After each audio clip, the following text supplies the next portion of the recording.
안녕하십니까. 한국납세연맹의 김선택 회장입니다. 최신 조세 판례 해설 끼워 넣기 회사가 가공거래인가에 대한 조세 행사 판례에 대해서 보도록 하겠습니다. 자, 세금계산서 문제는 크게 세 가지가 있는데 이번 시간에는 주로 조세범 처벌법 10조 3항, 즉 실물 거래 없이 세금계산서를 수상한 경우를 보도록 하겠습니다.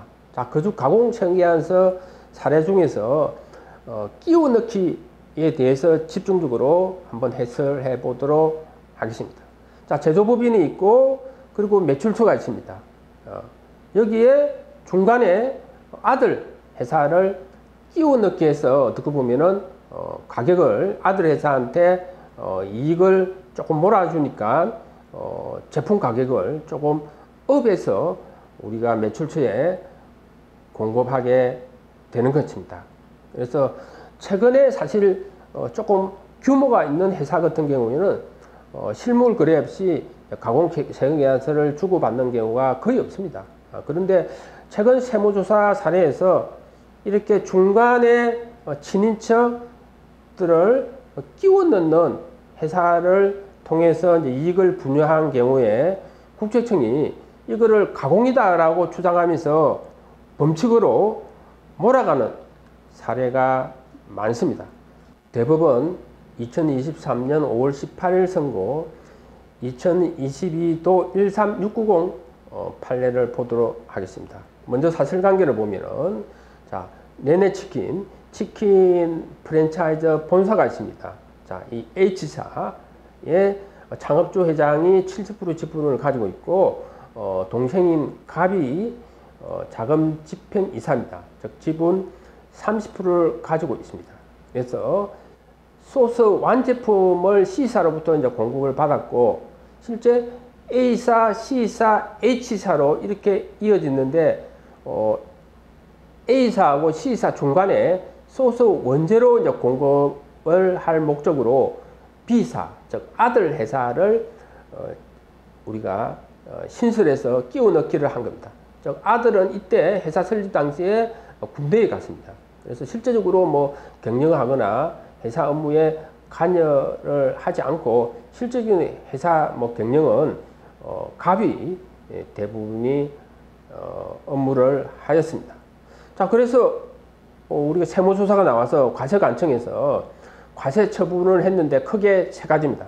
즉 아들 회사는 이제 페이프 컴퍼니다 라고 하면서 아들 회사가 이제 주고받은 세금계산서는 이제 가공이다 하면서 아들 회사는 인적 물적 시설이 없고 실제 제한화 용역을 공급받은 적이 없다고 주장했습니다.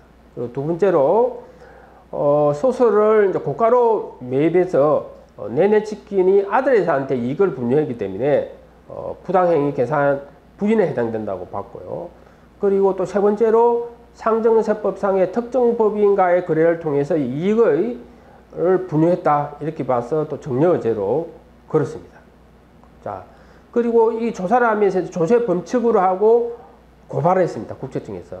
그러니까 검사가 공소를 제기했는데 실제 우리가 특가법 위반 허위세금계산서 수수 공소시효 안에 30억 이상 허위세금계산서를 수수했기 때문에 특가법에 이제 해당된다고 하면서 회장하고 회장 도사인 갑을 공소를 제기를 했고요. 그리고 B사, 즉 아들 회사는 법인에 대한 양벌 규정을 또 적용을 하였습니다. 그리고 네네치킨의 회장과 동생 갑은 배임죄에 해당된다. 실제적으로 소스를 비싸게 구매를 했기 때문에 네네치킨의 손실을 끼쳤기 때문에 배임죄에 해당된다고 우리가 추가로 공소를 제기했습니다. 자, 우리가 국세청에서 고발을 하게 되면은 검사 입장에서는 특히 큰 회사 같은 경우에는 이 실적을 검사가 자기가 실적을 더 올리기 위해서 다른 횡령 배임죄로 걸 수 있다라는 것을 이해하셔야 됩니다. 그리고 1심에서 자, 회장과 갑을 징역 3년에 집행유예 5년에 처한다 라고 받고 배임죄도 유죄 판결을 같이 하였습니다.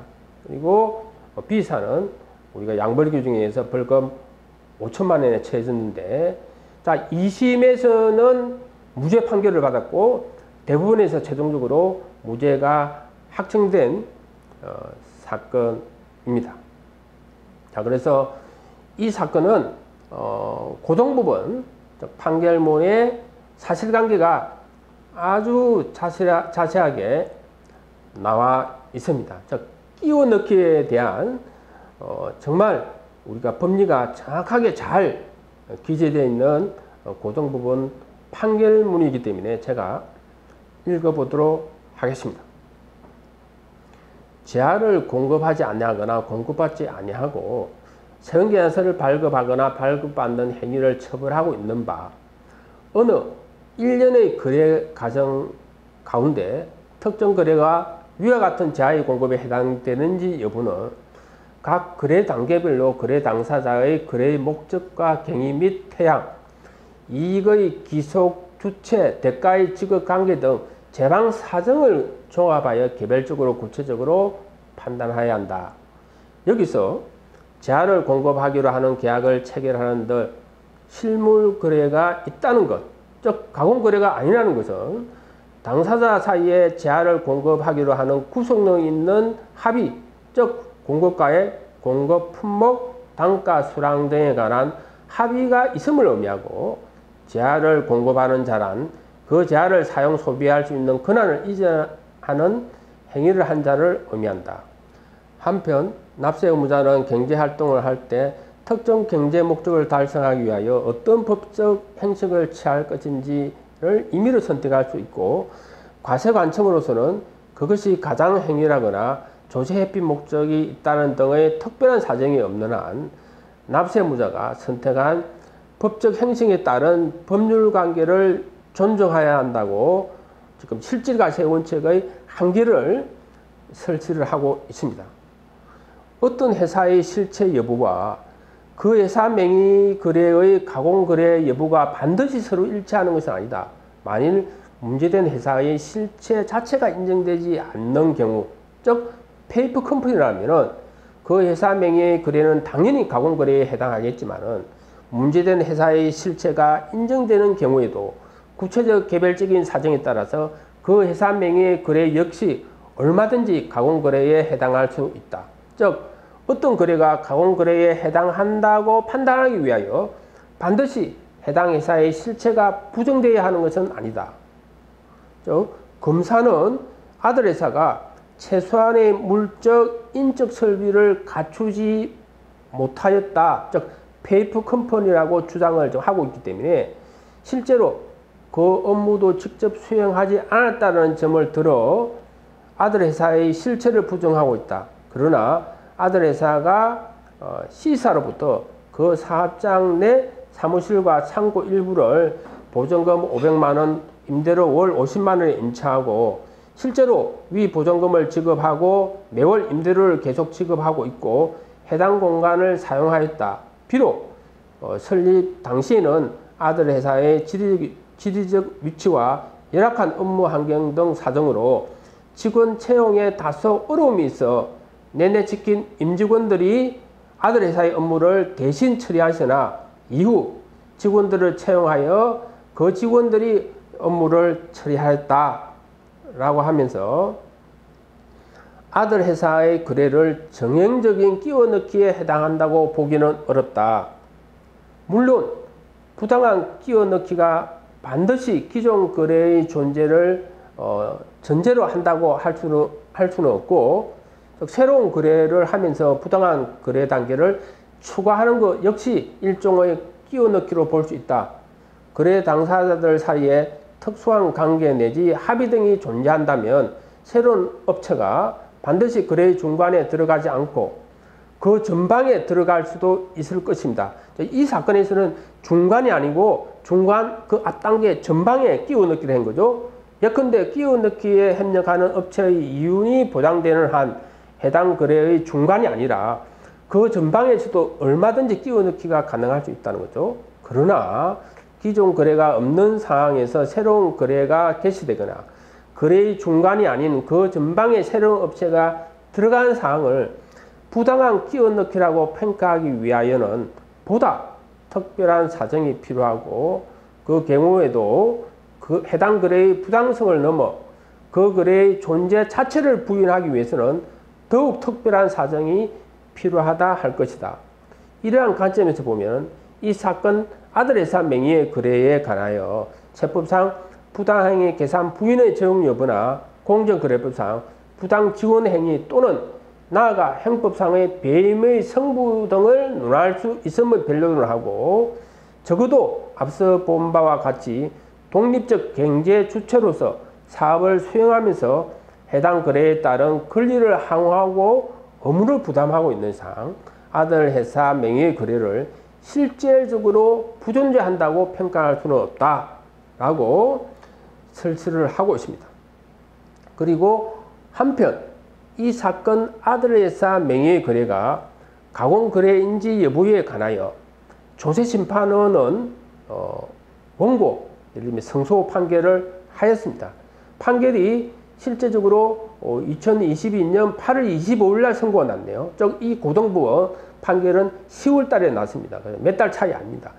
조세심판원의 과세처분 취소소송에서 납세자가 승소를 했기 때문에 그것이 그대로 고등법원에서 무죄 판결을 받는데 굉장히 유리하게 작용이 되었습니다. 그래서 조세심판원의 승소한 이유를 보면은 원재료 거래가 시작된 경위 등에 비추어 보면은 아들회사가 오로지 조세회피를 목적으로 설립되었다고 단정하기 어려운 점, 새로운 사업을 기존 계열회사에 맡길 건지 새로운 계열회사를 설립하여 수행하게 할 것인지는 합리적인 경영 판단의 영역에 속하는 문제이고, 거래와 관련되는 원재료 발주, 입주, 거래명세서 발행 및 생계안서 수수 등을 모두 아들회사 명의로 하였고, 관련 부가가치세 및 법인세도 자신의 명의로 신고 납부를 했다는 거죠. 임대차 계약을 통하여 사무실 및 창고를 임차했고, 실질적인 관리자가 아들회사 업무를 주로 수행을 했고, 그리고 아들회사 명의의 거래와 업무로 인한 사업상 수익과 손실의 최종 기속 주체는 아들회사라고 할 수 있는 점 등에 비추어 보면은 아들회사는 독립적 사업 주체로서 위 거래들을 직접 수행한 것으로 보인다라고 조세심판원에서 결정을 했습니다. 위와 같은 조세심판원의 결정은 관계 행정청을 기속하고 해당 행정청은 결정의 취지에 따라 적시 필요한 처분을 하여야 하는 바, 결국 피고인 아들회사 명의의 거래가 가공거래가 아니라는 점은 이미 조세심판원에서 확정되었기 때문에 행사사건인 서울고등법원에서도 무죄 판결한다 라고 이렇게 판결을 하였습니다. 서울고등법원에서는 배임죄에 대해서도 무죄 판결을 했습니다. 배임죄 판단 부분은 간단히 보면은 새로운 거래 구조를 통하여 소소의 생산 및 유통을 전반적으로 통제할 수 있게 되었고, 이로써 소수 유출을 방지하고 품질을 유지 관리할 수 있게 되었는 바, 동기 내지 목적은 정당한 것으로 인정할 수 있어 배임에 고의가 있다고 인정할 수 없다 하면서 배임죄에 대해서도 무죄 판결을 하였습니다. 자, 이 판결을 제가 강의를 하면서 판례 공부가 일단 이전보다 판례 공부가 좋아진 점도 있지만은 어렵게 된 부분은 사실 이 대법원 판례를 대법원 사이트에서 검색해 보면은 대법원 판례가 검색이 안 되고 고등법원 판례도 검색이 안 됩니다. 그리고 국채 법령 정보 시스템에 가서도 대법원 고등법원 판례가 검색이 안 되고요. 사실 중요한 판례임에도 불구하고, 근데 구글에서 검색을 해보면은 이 케이스 노트라고 최근에 변호사들이 많이 하급심 판례를 우리가 볼 때 많이 이용하는 그런 사이트입니다. 여기에는 이제 서울 고등부분 판례가 검색이 되는데 이거는 유료입니다. 상당한 금액을 매달 우리가 지급해야 이용할 수 있는 유료 사이트입니다. 그리고 사실관계가 사실상 우리가 원고, 피고 어떻게 보면 거래자들의 사실관계, 즉 인적 이름들이 이제 공개가 안 되기 때문에 제가 이 판결문, 서울고등부분 판결문은 38면, 즉 판결문 내용만 38페이지 이릅니다. 이거를 몇 번 읽어봐도 사실관계를 확정하기가 굉장히 어렵고 이전의 판례를 우리가 공부할 때보다 훨씬 더 많은 시간이 소요된다 이렇게 보시면 되겠습니다.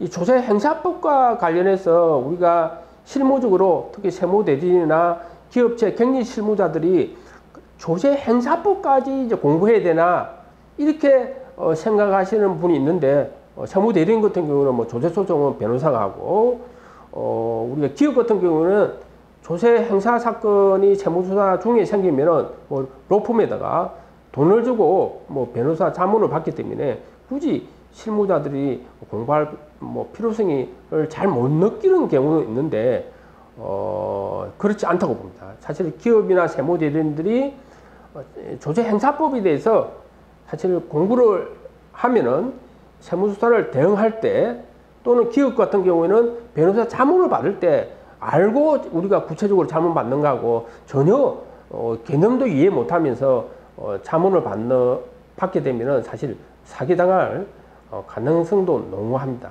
그래서 세무조사 저희 온라인 사이트에는 핵심 조세 행사법이라는 약 3시간 가까운 좋은 내용이 있기 때문에 조금 더 구체적인 내용 그리고 끼워 넣기와 관련되는 우리가 납세자 성수 사례들이 굉장히 많습니다. 그래서 핵심 조세 행사법은 끼워 넣기와 관련되는 성수 사례 여러 사례를 모두 제가 이 강의 온라인 강의에서는 설명을 하고 있기 때문에 조금 더 공부하기를 원하시는 분들은 저희 온라인 사이트를 이용해 주시면 감사하겠습니다. 이상입니다.